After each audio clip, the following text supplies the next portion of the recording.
As the world moves to a greater level of electrification, China's BYD, or Build Your Dreams, is a name that we'll be hearing of a lot more often. It's currently the world's largest maker of EVs. Now, in India, it's represented by the Atto 3 crossover, but it was the Seal sedan that really had everyone sit up and take notice. But all these years, BYD also had a third model in the lineup, the E6 MPV. Now, competent as the E6 was, it also had this image of being a fleet operator's car.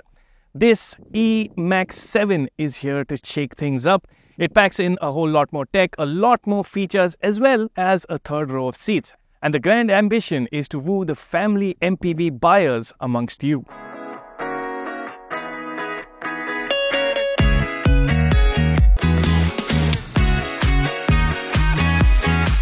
MPVs are all about what they're like on the inside, but let's quickly run through things like size and styling.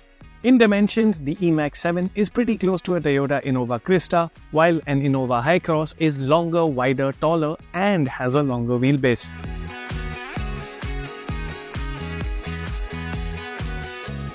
The basic shape is classic MPV and styling is neat and inoffensive.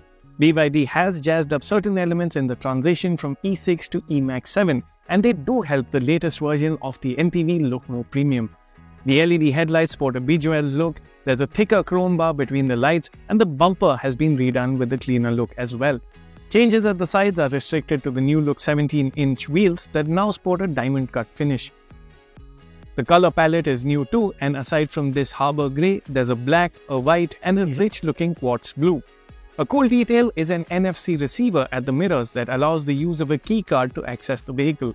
Tail end styling has been jazzed up with redone lighting that includes a light bar, and there's a sleeker bumper too. What do you think of the BYD, and is it a model that you'd consider for yourself? Let us know in the comment section below, and if you haven't already, please do subscribe to the Autocar India channel and hit the bell icon to be notified every time we have a new video up. और अगर आप ये video Hindi में देखना पसंद करेंगे, please check कीजिए what car India channel, link in description. On the inside, the BYD doesn't break new ground in terms of interior design, but then again, it doesn't need to. It's supposed to be a sensible MPV, and it does that really well. You get a fairly straightforward setup of a 12.8-inch touchscreen that is your go-to control for most settings. But what this touchscreen does is something special that we've seen on other BYDs as well. It changes from landscape to portrait mode at the touch of a button. It's a cool party trick, but I found myself reverting to landscape mode that just felt more natural.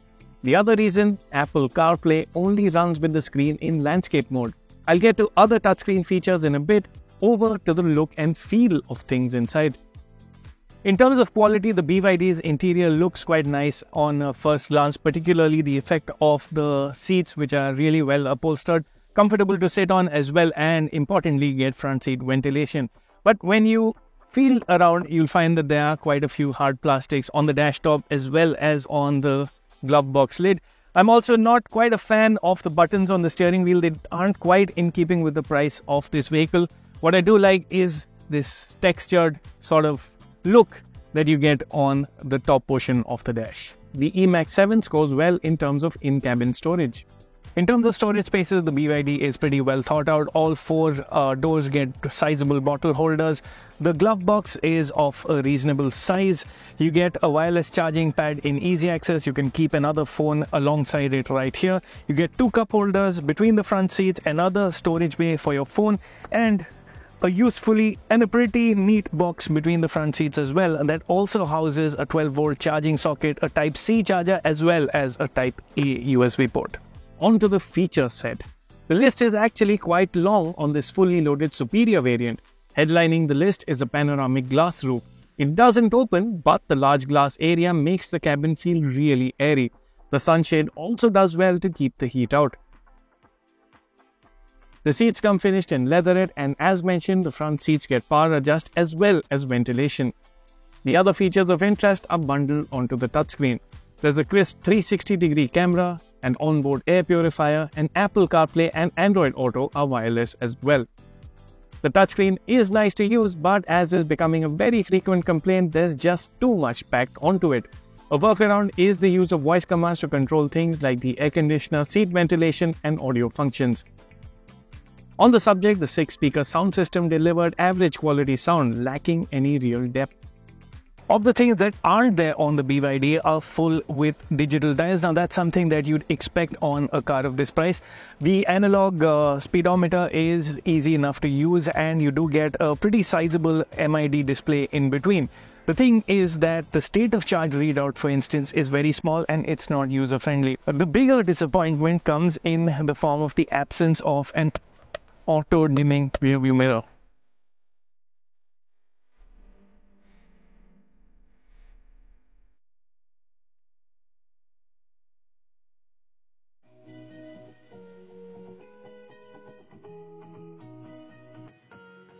Getting inside the BYD is a hassle-free affair, and once you're inside, you like the surroundings that you're in. Now, I'm just under 6 feet tall, the front seat is set to my driving position, and I have a fair amount of space to the front seat. Mind you, this seat is set all the way back. I do have the option to slide the seat forward to balance out space for those sitting at the very back. Now, this seat can also be adjusted for backrest angle as well as the position of the armrest, which is nice and handy. Now, the seats themselves are very nicely cushioned, but the seating position isn't all that great, and that's the same complaint we've had on a whole bunch of electric cars that place their battery pack under the floor. The seating position is a bit knees up and won't be very comfortable over long journeys. Now, talking of amenities, at the back you get blower controls for the climate control system. The vents are here at the roof and they are very effective at directing cool air straight to your face. You also get Type A and Type C USB chargers at the back. There's quite a bit of storage packed in as well, with nifty spaces to put your mobile phones as well as bottle holders on the doors. What is missed are sunshades for these very large rear windows. The E-MAX 7 can also be had in 7-seat format that gets a middle row bench. While the added seat counts for a lot, sitting 3 abreast isn't the comfiest. The cabin doesn't feel as wide as, say, a Hi-Cross is. A flat floor is something the middle passenger will appreciate though.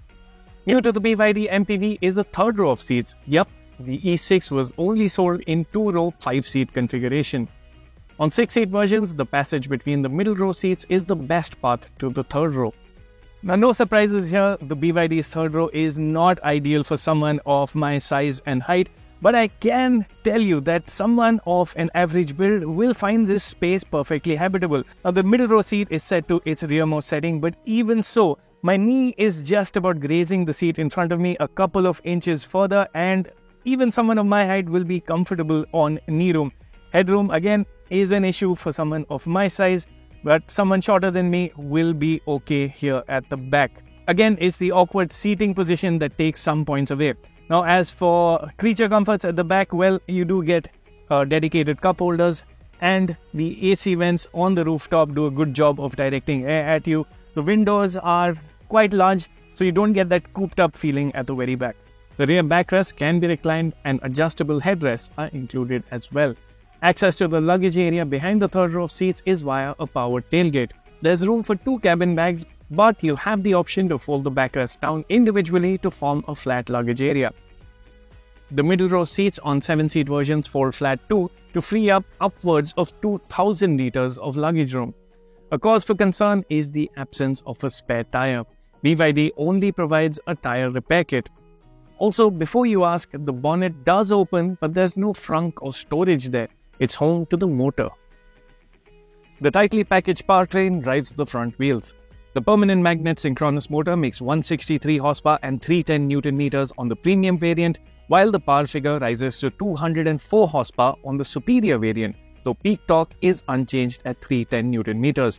In either case, the figures are a huge jump over the E6's 95 horsepower and 180 Newton meters. Premium variants use a 55.4 kWh battery pack that delivers a range of 420 km on the NEDC cycle, while the range-topping Superior gets a larger 71.8 kWh battery pack with 530 km of claimed range. The larger of the battery pack supports 115 kW DC charging, enabling a 0 to 80% charged in a claimed 37 minutes. The battery pack uses BYD's blade cell technology that's space-efficient, energy-dense, and strong.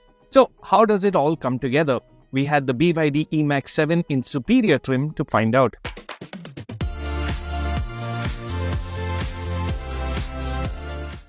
Now, 204 horsepower is pretty substantial for an MPV, but this is not the kind of EV that you buy to drive hard. This is a family vehicle. What that means is that you'll use this power only on occasion when you really need to overtake in a hurry.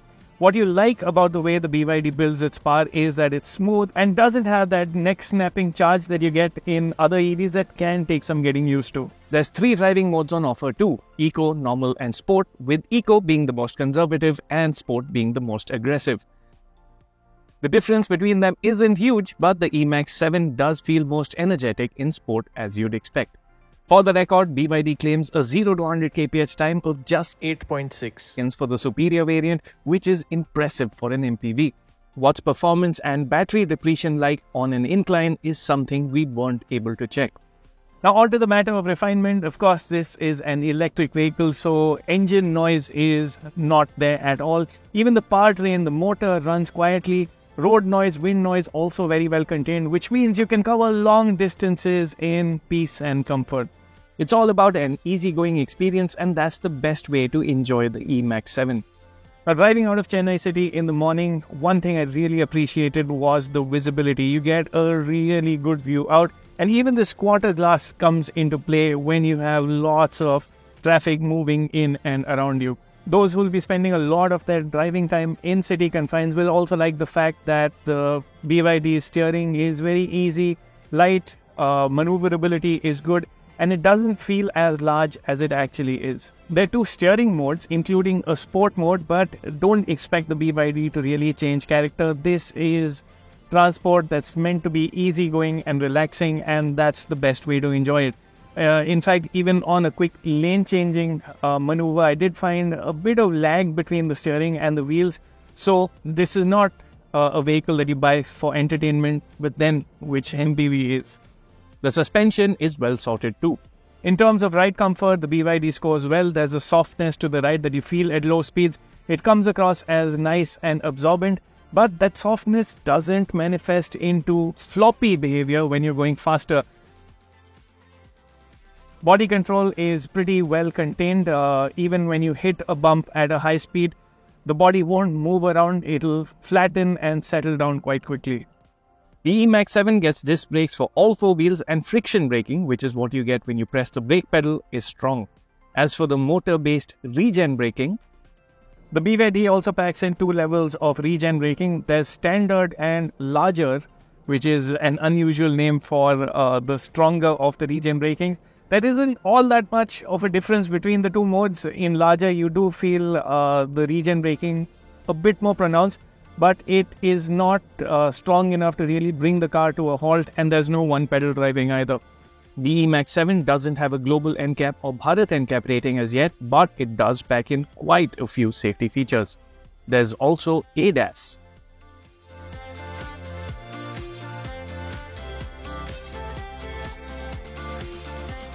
The BYD also packs in camera and radar-based ADAS functions, and I have tried out a few over our drive between Chennai and Mahabalipuram and back.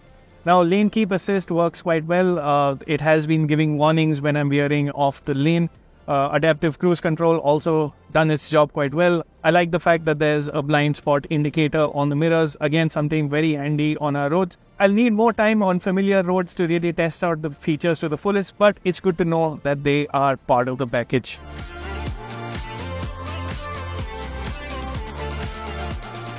Of the other things, there's vehicle to load, so you can use the BYD to power devices. Handy if you're out on a picnic. We couldn't do a full-blown range test, but our day's drive suggested a comfortable 350 kilometers or so on a full charge. Do stay tuned for our range test figures when we get the car for testing in Mumbai. Prices for the BYD E-MAX 7 start at 26.9 lakh rupees and top off at 29.9 lakh rupees ex-showroom. Accounting for GST and registration benefits on EVs, the final on-road price works out at par with the Toyota Innova Krista that's only offered in diesel form, and with the petrol and some hybrid versions of the Toyota Innova Hi-Cross. And it's this pricing alone that should put the E-MAX 7 on the radar for anyone considering a big MPV for the family. As an MPV, the BYD scores well, offering good practicality and comfort in an easygoing and well-equipped package. Sure, the low seating isn't best, but the rest of the vehicle does offer much to win you over. the E-MAX 7 is a great EV too, with peppy performance, great refinement and the promise of good range. That being said, those without easy access to a charger or with lots of outstation running will not get the same stress-free experience a petrol or diesel MPV would offer. On the plus side, running costs will be a fraction of combustion engine alternatives, and BYD is also going the distance with an 8-year warranty on the battery and motor. In the final analysis, if the bulk of your driving is in town, home charging is an option and 3-row seating is a must, the E-MAX 7 makes a very compelling case for itself.